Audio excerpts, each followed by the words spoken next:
G'day guys, kia ora, my name is Wildkard, welcome back to my channel. Thank you for being here and watching my content. As always, it is my pleasure and the absolute privilege to talk about the greatest game in the world, rugby. And it's the Rugby World Cup upon us, and the first match of the Rugby World Cup is going to happen in just a bit over 24 hours. It's going to be the French versus the mighty All Blacks. And yes, the two teams, this will probably be the first match of the tournament and also a very high possibility the final match of the tournament, because the only way that the two teams will meet again is in the grand final. So yes, this could be one of those weird situations where kind of tournament starts the way it finishes. But with that being said, oh boy, the history of the two teams goes really deep in the past. So in recent times, the All Blacks hasn't obviously been performing very well. With 2 years ago now, actually, November 2021 is the last time the two teams played, where All Blacks went to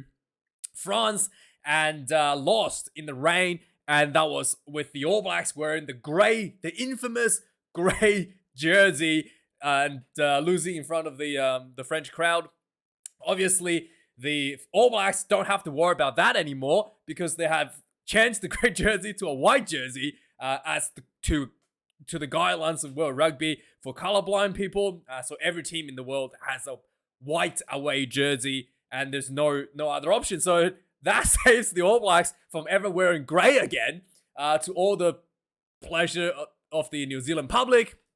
But speaking of the grey jersey, the most infamous, the most hated jersey ever in the history of the All Blacks is the grey jersey that was worn in 2007 Rugby World Cup in the quarterfinals against the French, and this was a World Cup in France. Well, this was a World Cup. It was a French World Cup. Okay, a French World Cup, but this game was actually played in Wales, I believe. So if we have a look at that, yeah, the Millennium Stadium in Cardiff in Wales, because due to availability of stadiums, and yeah, so that actually, despite the fact that France was not playing at home, they were able to pull out a huge upset with Michalak receiving a forward pass.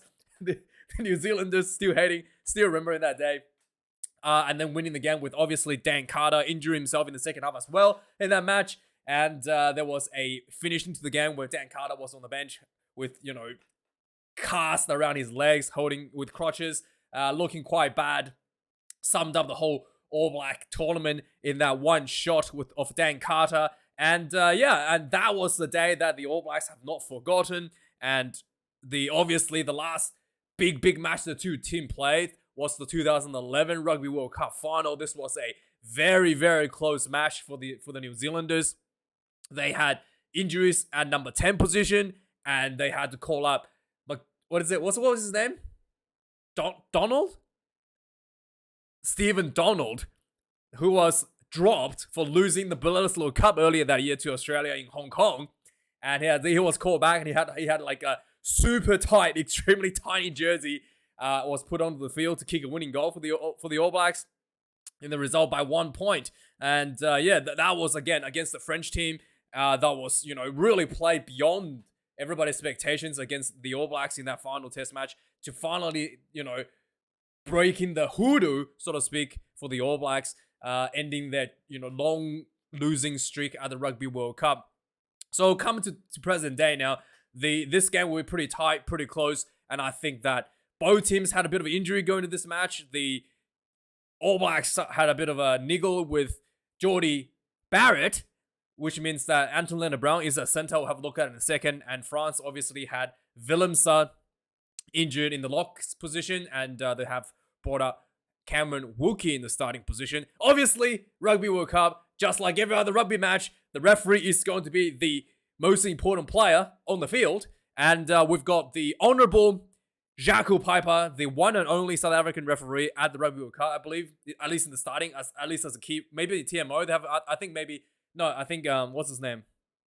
Marius Jonker might be a TMO, but as a referee on field, he's the only South African. He has been quite good. He's been given a lot of time in major rugby events like the European Champions Final. He was in that where he got a bit of a drubbing from Johnny Sexton, And yeah, so he is actually a really good referee. He is not going to be hesitant to give out cards, which is going to be something that the All Blacks, with their recent history of discipline, will have to be really mindful about. And Jaco Peyper is going to be straight onto you with those yellow cards if he sees fit. Obviously, this will be playing instead of France in Paris. It's going to be a Friday night. It's going to be mostly sunny, so it's going to be quite good weather for rugby. It's not going to be any wet or crazy conditions. 35 degrees, though, during the day. It's going to be really hot. Might be a bit humid at night, evening time, but 35 degrees, geez, that's really hot. That's not even summer. It's like what? It's spring at the moment. It's already 35 degrees. Are you kidding me? That is ridiculous, man.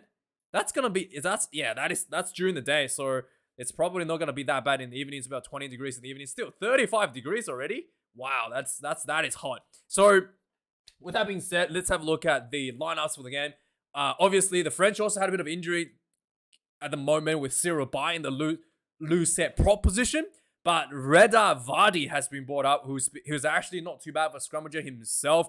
A little bit of lacking experience, but pretty technical overall. And in the opposite number for the All Blacks, Ethan de Groot.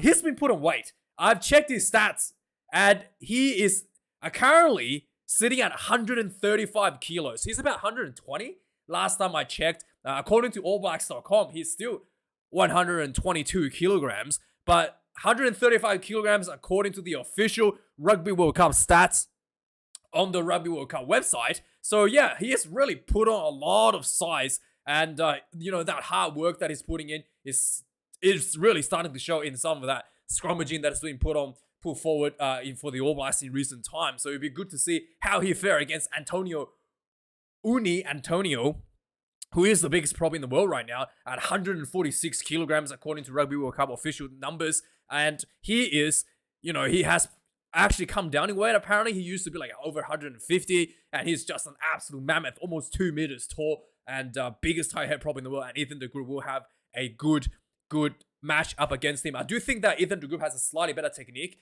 than Antonio. Antonio actually has improved his fitness a lot as well. I did feel like in recent, in the warm-ups, he looked a lot fitter than he was when he played in the Six Nations. So yeah, it's going to be a very, very powerful ball carrier for the French as well. In the hooker position, Julien Marquand comes in number 2 once again. He had a bit of a shocker against Australia a couple weeks ago. A number of two lineouts back to back where he like double, what do you call it? Double booked it. They call it booked it, or dummy throw twice because of there was some coordination issues between him and the jumpers. And something that needs to be polished up a little bit. But overall, he's a pretty solid player for the French. Cody Taylor, Ian Foster has opted for the veteran, the more experienced, to the starting position. Taylor has been really good for the Crusaders, and he, unlike last year where Cody Taylor was really, really sloppy in his lineouts have significantly improved, and he's always good with the ball carrying, and he's always good with a set piece. It's just his lineout throws that has been a bit of an issue with him last year, but he's really improved on that. So I can see why he's rewarded in the starting jersey by Ian Foster. Now, Leopold Laulala, I've kind of consciously made him to be the last person to talk about. I actually don't know why he's selected at the number 3 jersey, to be honest. He's very sloppy on the field. Lots of drop balls, out of position quite a bit, missed tackles, and his scrummaging and set piece is not that great either. I really thought, with Tyrell Lomax obviously having a cut with his leg and not able to play, I really thought Fletcher Newell will be starting, to be really honest with you. Fletcher Newell is a little bit less, a lot less experienced, but really good fundamentals. And I think that Fletcher Newell is a lot less sloppier than Laulala. In fact, I'm surprised they just didn't just straight up, I'm surprised that he was even selected in the team in the first place ahead of, Angus Tarval, maybe even Owen Franks in the tight head position as a reserve option. And yeah, now he's starting against the French in the first test. I don't know. We could potentially see like a high tackle out of him and get sent off. I mean, so whilst we're on that point, the French, I've noticed when they play against the Wallabies, if there's any touch to the head, they will go down and make sure that a penalty is issued. That's something that I noticed that they did against the Wallabies. With the All Blacks having a bit of discipline issues recently, and the way that, I would say, harmless, like gentle or light height hits, or height contacts to the head in Super Rugby and in Rugby Championship, not really policed as hardly in here in this part of the world, in my part of the world. I think that's gonna be potentially a yellow card at some point in the game against the All Blacks, just because of that. That's one of my predictions for the game, and Nipol Lalala could be one of the guys that potentially gets that yellow card for. Probably not gonna be a high shot, probably be like repeated penalties or something like that, ill discipline. But we have to see. Yeah. So I'm really surprised about him getting the starting jersey here, to be honest. So in the locking positions now, both teams have really, really good world class locks. Cameron Wilkie comes in for Willemse. In my opinion, I thought Wilkie is a better player than Willemse. Wilkie is better at the breakdowns, and his line-out execution is absolutely spectacular, and also defensive, counter stealing lineouts. I think Wilkie is a lot better at that as well. I'm very surprised that he wasn't just the go-to number 4 to begin with for the French team. Turbo Flament has solidified himself at the number 5 jersey for the French. Now for the All Blacks, the two combinations is Sammy Whitelock and Scotty Barrett. I thought for sure they were gonna use Brodie Retallick over Sammy Whitelock and have Whitelock coming off the bench, but Ian Foster has opted to go for Whitelock to start. I do think that Whitelock is, this will be the last ditch of his effort in the Rugby World Cup and for New Zealand Rugby. I do think that he is probably in the slower end of his career nowadays, and I really don't know. I really do feel like Brodie Retallick, whilst in his prime, is a much better option here at number 4. But it's Ian Foster. He do what Ian Foster wants to do. Scotty Barrett has avoided that red card. The judiciary obviously deemed that the second yellow card was not worthy of a red, and therefore he was not suspended at all and was able to play this week. And again, it shows the discipline's going to be an issue, but Scotty Barrett is one of the better players in New Zealand. Red card Barrett, ironically, is one of the better players in New Zealand. He is just really, really good for Crusaders, really good at the tight spaces, and good to see him able to play this week, to be honest. In the loose forwards now, we got Francois Croc, comes in number 6 for French. Dalton Papali'i gets caught up at number 6 to obviously the injured, what's his name? Shannon Frizzell. And he's Dalton Papali'i has been on the bench quite a bit as well. Normally, I think Papali'i plays open side flanker, so technically the All Blacks has 2 open side flankers for this match, which is not sure how that's gonna go because they don't really have a third liner option. I guess you can put up Adi Savia, but they don't really have a third liner option in this setup. So I don't know what's going on here. So anyway, Charles Olivon comes in at open side flanker position for the French, and Sam Cane, the captain himself, comes in at number 7 jersey once again for the All Blacks. Number 8 jersey, Gregory Aldridge against Adi Savea. I think Adi Savea is one of the most dominant, powerful ball runners in the All Blacks team, and we shall see him lift the team up this week and really front up against the French. In the back line now, the most exciting, electrifying man currently in World Rugby is Antoine Dupont.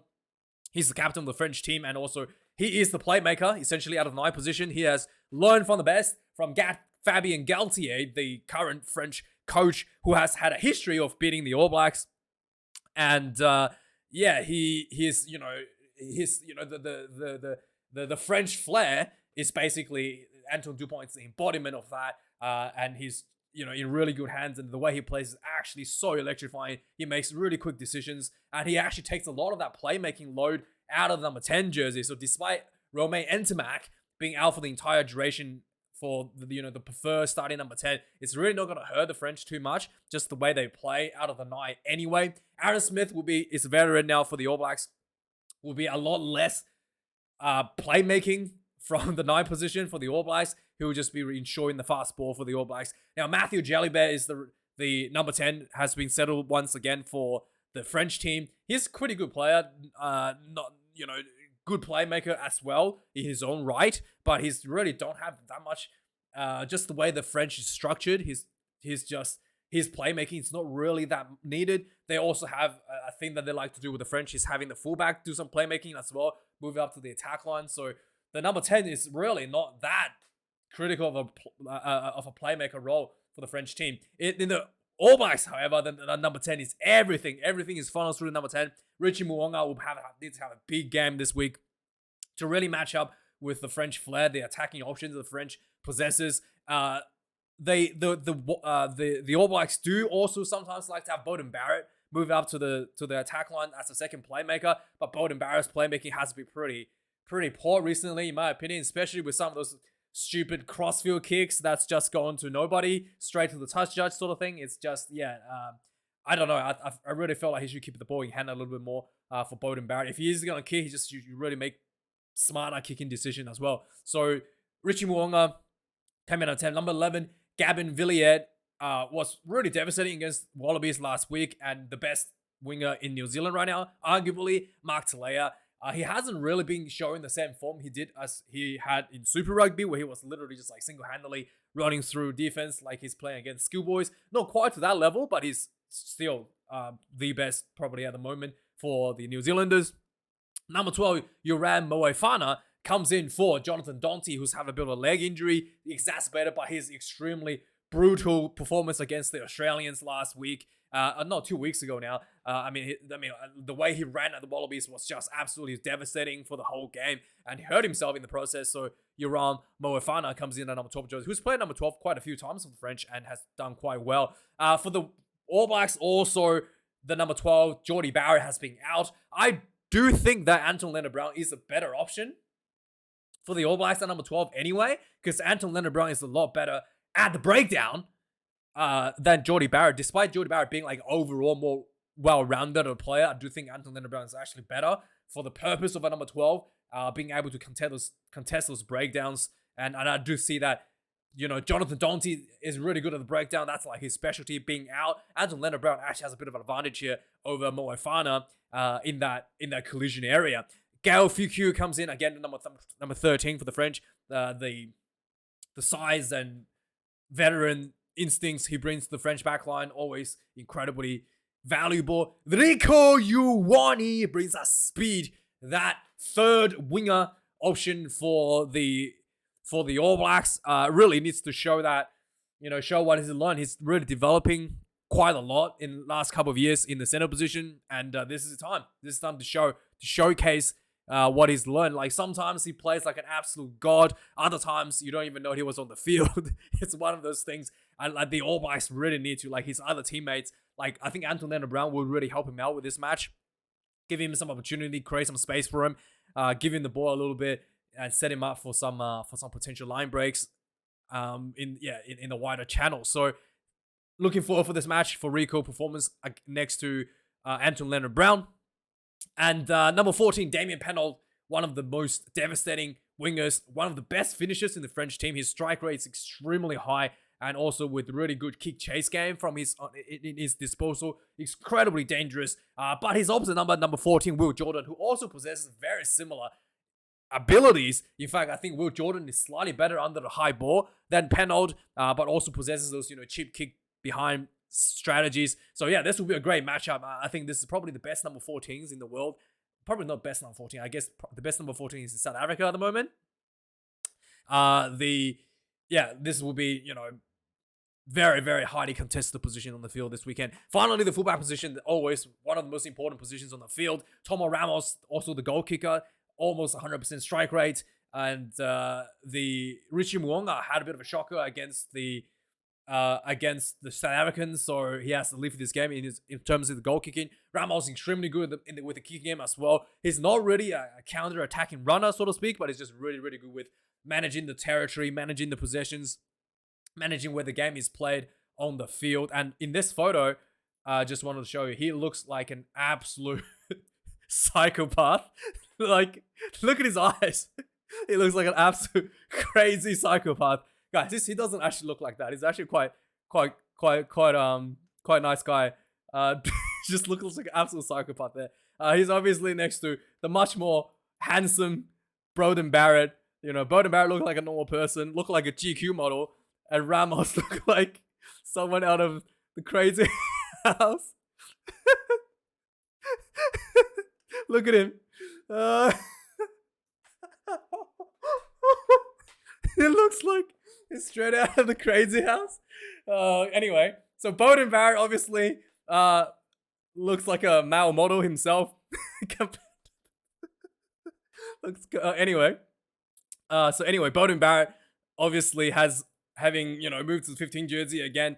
I think Beauden Barrett's advantage is at the counter attack, but nowadays he's more focused on stupid kicking. Hopefully, someone has told him to stop doing that and really, just stick to what he's good at the counter attack game for the All Blacks. Now in the reserves now, this is not a huge matchup for both teams. Comes in at number 16 for the French, Piato Malvaka, a really, really good ball carrier actually at the hooker position. The French have put him at number 8 in one of I think against the Wallabies, in fact, and just to show that his versatility for the French team. Somasoni Taukeiaho, his form has been dropping a little bit. Last year, I thought it was close to being one of the best, if not the best hooker in the world, with extremely good strike rates, with a pick and go, leg drive, really good scrummaging, really good line out. He's just been really off this season. His line out throws has been less than desirable, to just say. And his ball carrying game has not really yielded nearly as many tries as he did in the last season. So yeah, Somasona Taukeiaho getting the bench position, needs a bit of work to get himself back in that starting position, number 2 jersey. Jean-Baptiste Gros comes in number 17 for the French. Dorian Aldegheri comes in number 18 for the French to finish off the prop positions. For the All Blacks, Ofa Tuunga Fasi, a really good veteran coming off the bench. I think he's quite good on the scrummaging. I do think that his defense might be a little bit of an issue for the All Blacks, but in terms of set piece, he's really, really, really solid. Fletcher Newell, the youngster, debuted against the South Africans in Johannesburg, and he's been through the fires, been through the tough times, and he's now, I'm surprised that to be honest, he wasn't getting a starting jersey ahead of Laulala. And Romain Taufifenua comes in number 19 for the French. Once again, he's just the designated finisher, the punisher off the bench for the French team to bring on that 136 kilograms of size to just belt the opposition in the second half. Tubavai gets the shot at number 19 jersey for the All Blacks. Number 20, Paul Baudegent for the French team at number 20. Luke Jacobson gets his opportunity number 20 jersey after missing out last year's season. He's really done well in Super Rugby to get himself a spot here at number 20 jersey. Number 21, Maxime Luku for the French. And 21, Finlay Christie. Interesting selection there for the All Blacks for number 21. Instead of, the guy who scored the only try against the Springboks. What was his name? What was his name? The guy, the Wellington guy, the guy who plays for the Hurricanes. Anyway, you'll come to me. When am I recording? I can't remember people's names. But instead of what was his name? Anyway, so yeah, I'm surprised Finlay Christie is selected here. Number 22, Arthur Vincent for the French. David Havili returns from injury, long-time injury. He's finally getting a bit more game time now at number 22 jersey. And finally, Melvin Jaminet, another world-class goal kicker, world-class number 15. And world-class player all around comes in for the French at number 23. Leicester Faenga and Nuku, a lot of players felt he's probably one of the best wingers at the moment. And there was a lot of, expectations for him. And to be fair, I thought his performance against the Wallabies wasn't that great. Wasn't that nearly as dominant as he was in Super Rugby. And getting an opportunity over Caleb Clark here at number 23 is an opportunity once again for him to prove his critics wrong. Anyway, guys, let me know your thoughts on this game. I do think that the discipline is probably going to be once again the issue for the All Blacks. I do think that the French is a little bit more polished, a little bit more sharper. Look a little bit more sharper and a little bit more organized and a little bit more variety as well in their attack. So, and I also think that the set piece, the French is a little bit more, especially in the scrummaging, it's a little bit better as well, just with Nipo Laulala, a tight head. I really don't know what's going on there. So I think the French will win this one by 7. Let's say 32 points to 25. And let me know your thoughts, guys.